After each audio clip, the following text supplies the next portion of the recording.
We're now learning hundreds of drivers have had their licenses suspended due to issues with City of Lorain's parking enforcement. Now, a hearing was held on the matter just hours ago. Annabelle Childers has the story in partnership with the Marshall Project Cleveland's Mark Puente. Imagine getting a parking ticket for something like parking too close to a stop sign or in front of your house, and then that single infraction leads to your license being suspended.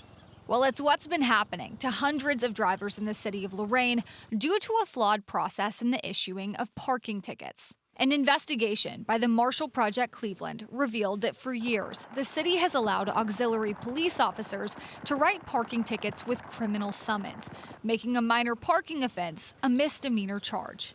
Violators who did not appear in court or immediately pay the fine had their licenses suspended.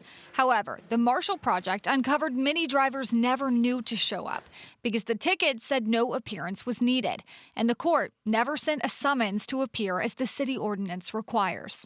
Now, since the Marshall Project investigation, Lorain's mayor has paused the program, keeping the auxiliary officers from writing more tickets. The mayor says city leaders need to change city ordinance so that auxiliary officers issue civil infractions instead of criminal ones. But people who received tickets before the program was paused are still going through the court process. Last week, Judge Thomas Elwell dismissed the cases against everyone in court with minor parking violations, citing overall issues with parking tickets. This week, people like Ryan Krieg, whose partner got a parking ticket, showed up to court hoping for the same outcome.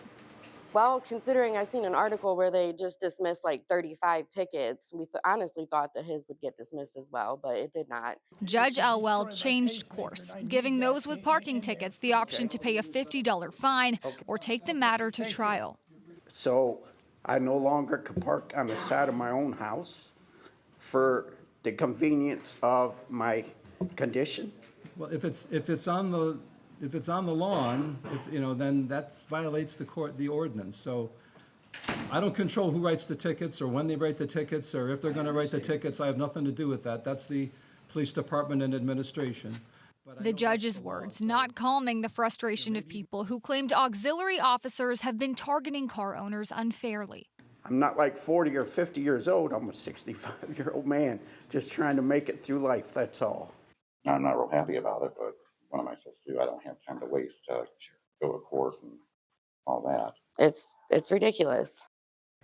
Now, the court administrator did say that drivers who didn't show up today won't have their licenses suspended, but there's still a lot to watch here on how the city modifies this ordinance and also how drivers who have had to pay those license reinstatement fees can get their money back. So, Annabelle, I'm curious, do other cities suspend driver's licenses for unpaid parking tickets?